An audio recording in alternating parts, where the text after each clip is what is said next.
भाजपा की सुनो अमर कहानी। बनारस में 3 लोग धरे गए लूटते हुए जवानी। खैर, 3 लोग, 3 दुराचारी वहां पर पकड़े गए, लेकिन खुशी की बात यह है कि भारतीय जनता पार्टी को भविष्य के 3 नेता मिल गए। अब भाई, पकड़ना तो एक बहाना था। दरअसल उत्तर प्रदेश का लॉ एंड ऑर्डर बहुत मजबूत है, यह दिखाना था। वरना 2 महीने से ये कहां घूम रहे थे, किसके आगे पीछे झूम रहे थे, किसके तलवे चूम रहे थे, किसके किसके साथ फोटो खिंचा रहे थे। अभी ये नए नए नेता हैं इसलिए पकड़े गए।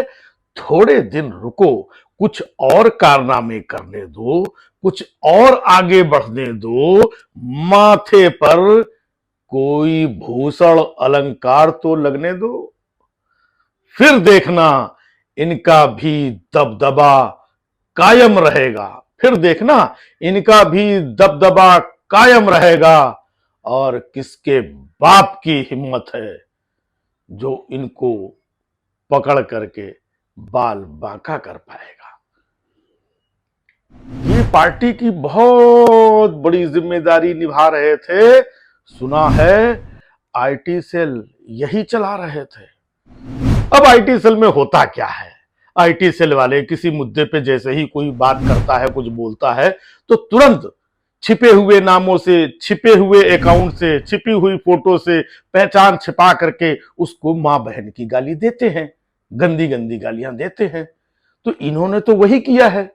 इन्होंने गाली नहीं दी, प्रैक्टिकल कर डाला, क्योंकि इन्हें यह लग रहा था कि हम युवा हैं, पार्टी में ऊपर तक पहुंचने के लिए कुछ तो अतिरिक्त करना होगा। इन्होंने अपनी परफॉर्मेंस दिखाई, तो बस अब ये तो कुछ दिन की बात है। इसके बाद बात आई गई, फिर ये लौट कर आएंगे, हार फूल माला लोग इन्हें पहनाएंगे, अपना नेता बनाएंगे, फिर कहीं होगा चुनाव और यही गुमशुदा ढूंढ के लाए जाएंगे। कोई मंत्री तो कोई मुख्यमंत्री तो कोई महामंत्री बनाए जाएंगे। बड़े बड़े नेताओं के साथ इनकी फोटो है, मोदी जी, नड्डा जी, स्मृति जी, योगी जी। इन लोगों के साथ कोई साधारण आदमी फोटो नहीं खिंचा सकता है, कोई इन तक पहुंच भी नहीं सकता है। पिछले दिनों बनारस में एक बेरोजगार अपनी फाइल वाइल लेकर के मोदी जी की तरफ जैसे ही बढ़ा मिलने के लिए, अपनी बात रखने के लिए, उसको दबोच लिया गया और पता चला, न्यूज चैनल्स में आने लगा कि मोदी जी की सुरक्षा में बहुत बड़ी सेंधमारी हो गई। अब सोचिए, तो इसका मतलब ये उससे बड़े होंगे, इनकी पहुंच उनसे बड़ी होगी, तब तो प्रधानमंत्री के बगल में जाके, सामने जाके हाथ जोड़ते हुए फोटो खिंचाते हैं।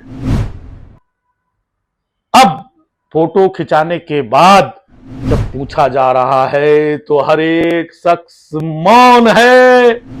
हर कोई यही कह रहा है, भैया हम नहीं पहचानते इन्हें कि ये कौन है। तो ये सब चल रहा है। 2 महीने हो गए, 2 महीने पहले ये घटना हुई थी और 2 महीने से फरार चल रहे थे और भाजपा नेताओं की शादी के कार्यक्रम में भी जा रहे थे और बाकायदा आईटी सेल में काम भी कर रहे थे। मतलब 2 महीने तक ये नहीं पकड़े गए, जबकि इतना बड़ा कांड था। आखिरकार क्यों नहीं पकड़े गए?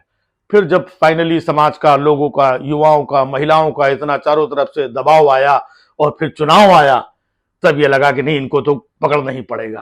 तो कुछ दिन के लिए अंदर गए हैं, कब इनका क्या होगा कुछ पता नहीं। फिर आएंगे निकल करके, कुछ बन करके आएंगे नई पहचान के साथ। यही चरित्र है